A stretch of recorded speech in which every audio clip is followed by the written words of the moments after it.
السلام علیکم ورحمۃ اللہ وبرکاتہ. اعوذ باللہ من الشیطان الرجیم.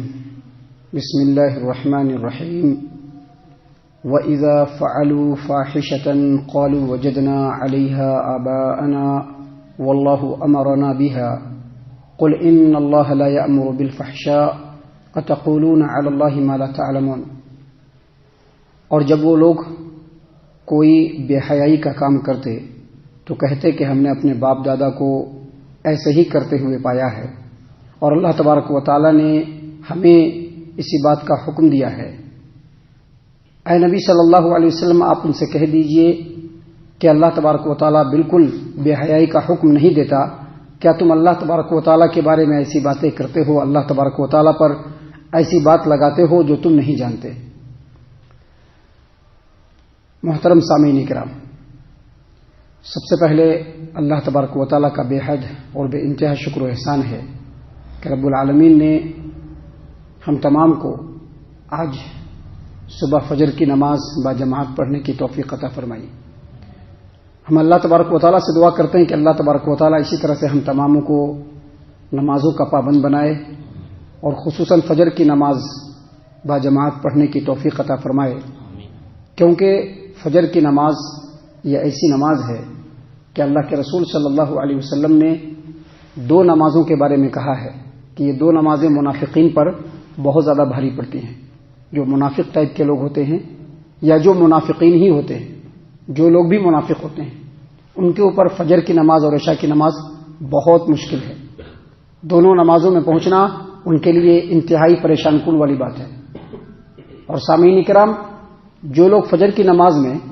صبح سویرے اپنے گھر سے اٹھ کر کے مسجد کی طرف آتے ہیں، اپنے نیند کو قربان کر کے، موسم اور حالات چاہے جیسے بھی ہوں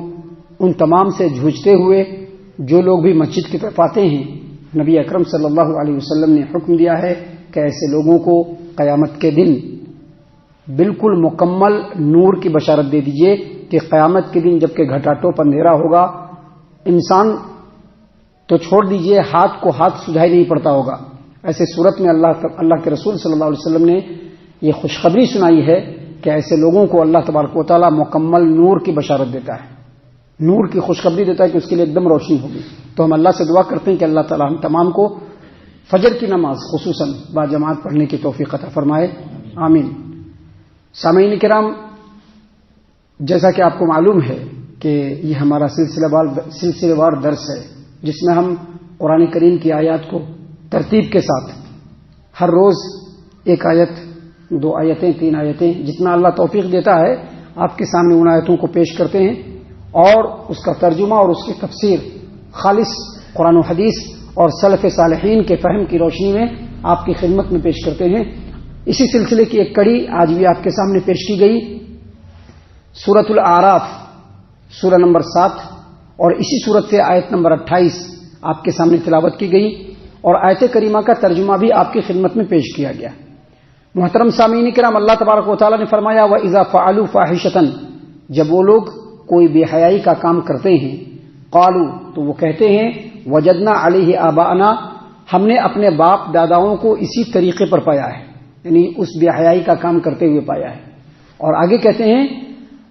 واللہ امرنا بہا، اور اللہ تبارک و تعالیٰ نے بھی ہم لوگوں کو ایسا ہی حکم دیا ہے. اللہ تبارک و تعالیٰ نے اس بات کی تردید کرتے ہوئے فرمایا کہ قل، آپ ان سے کہہ دیجئے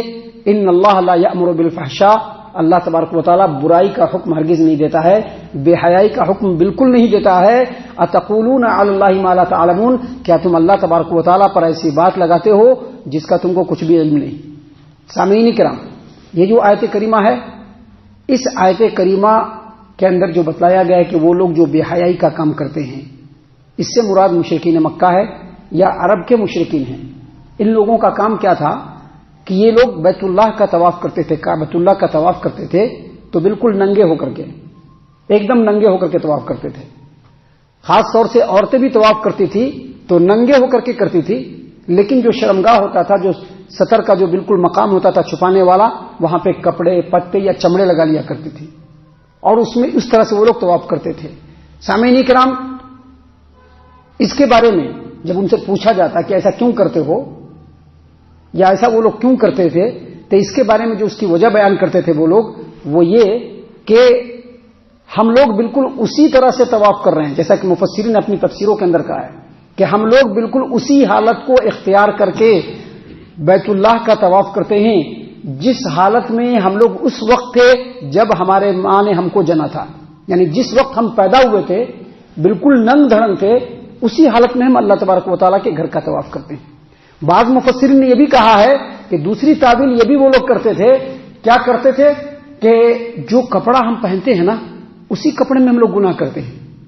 اب یہ کپڑا پہنے ہیں، اس کپڑے کو پہن کر کے گناہ کر رہے ہیں، اب جس کپڑے کو پہن کر کے ہم گناہ کر رہے ہیں اسی کپڑے کو پہن کر کے ہم اللہ کے گھر کا طواف کریں، یہ مناسب نہیں ہے۔ دیکھیے اس آیت کریمہ میں وہ لوگ جو مشرکین مکہ تھے اور ننگے ہو کر کے بیت اللہ کا طواف کرتے تھے، اس کی دو وجہ بتلائی ہے۔ ان لوگوں نے دو وجہ بتلائی۔ ایک وجہ کیا بتلائی کہ ہم نے اپنے باپ دادا کو ایسے ہی کرتے ہوئے پایا، یعنی ہمارے باپ دادا شروع سے ننگے ہو کر کے طواف کرتے آئے ہیں، اس لیے آج ہم ننگے ہو کر کے طواف کر رہے ہیں۔ اور دوسرا جو ہے دوسری وجہ جو انہوں نے بتلائی کیا، واللہ امرنا بہا، اللہ تبارک و تعالیٰ نے ہم لوگوں کو حکم دیا ہے اسی لیے ہم ننگے ہو کر کے طواف کرتے ہیں۔ سامعین کرام، اللہ تبارک و تعالیٰ نے ان کے دونوں بات کی تردید فرمائی۔ اللہ تبارک و تعالیٰ نے کیا کہا، ان اللہ لا یأمر بالفحشاء، اللہ تبارک و تعالیٰ بالکل برائی کا اور بے حیائی کا اور لوگوں کو غلط کام کرنے کا حکم نہیں دیتا ہے۔ اللہ تو یہ چاہتا ہے کہ لوگ غلط کام کو چھوڑیں، صحیح کام کی طرف آئیں۔ تم لوگ جو یہ کہتے ہو کہ اللہ تبارک و تعالیٰ نے ہم لوگوں کو یہ حکم دیا، یہ بات بھی غلط ہے۔ اور یہ بھی کہا اللہ تبارک و تعالیٰ نے وارننگ کے طور پر، کیا تقولون علی اللہ ما لا تعلمون، کہ اللہ تبارک و تعالیٰ پر تم ایسی بات اور ایسا بہتان لگاتے ہو جس کی کوئی سند تمہارے پاس نہیں، جس کی کوئی دلیل تمہارے پاس نہیں، جس کے بارے میں کوئی علم تمہارے پاس نہیں۔ اور اسی آیت کریمہ میں اللہ تبارک و تعالیٰ نے یہ بھی فرمایا کہ وہ لوگ جو ننگے ہو کر کے طواف کرتے تھے، حالانکہ اللہ تبارک و تعالیٰ کا گھر ہے، اس کا ادب و احترام ملحوظ رکھنا اور اس کو وہاں مکمل ادب کے ساتھ جانا، یہ ہر انسان کے لیے اور ہر مسلمان کے لیے ضروری ہے۔ لیکن مشرکین مکہ وہاں پر ننگے ہو کر کے طواف کرتے تھے اور اس کی وجہ یہ بتلاتے تھے کہ ہم نے اپنے باپ دادا کو ایسے ہی کرتے ہوئے پایا۔ یہاں پر دراصل ہماری اس امت محمد کے ان لوگوں کے لیے بہت بڑی تردید ہے اور بہت بڑی نصیحت ہے جو کوئی بھی عمل انجام دیتے ہیں تو یہ کہتے ہیں کہ ہمارے باپ دادا ایسے ہی کرتے ہوئے آئے ہیں، ہمارے پیر صاحب نے ایسے ہی ہم کو بتلایا ہے، ہمارے حافظ صاحب نے ہم کو ایسے ہی بتلایا ہے، ہمارے امام صاحب نے ہم کو ایسے ہی بتلایا ہے، ہم جس علاقے میں رہتے ہیں اس علاقے کے لوگوں کو ہم نے ایسا ہی کرتے ہوئے دیکھا ہے، ہم جس سماج و معاشرے میں رہتے ہیں وہاں اتنے سالوں سے لوگ ایسے ہی کرتے چلے آ رہے ہیں۔ ان لوگوں کی تردید ہے۔ اللہ تبارک و تعالیٰ نے کہا کہ نہیں، جو اللہ نے بتلایا ہے اور جس طرح سے اللہ نے بتلایا ہے اسی طرح سے عمل کرنا ہے۔ ہمارے باپ دادا ایسا کرتے چلے آ رہے تھے، آج ہم بھی ایسا کریں گے، ان کو حق بات بتایا جائے تو ایسا اگر کہتے ہیں تو یہ بات غلط ہے۔ آج اس روئے زمین پر جو یہودیت قائم ہے،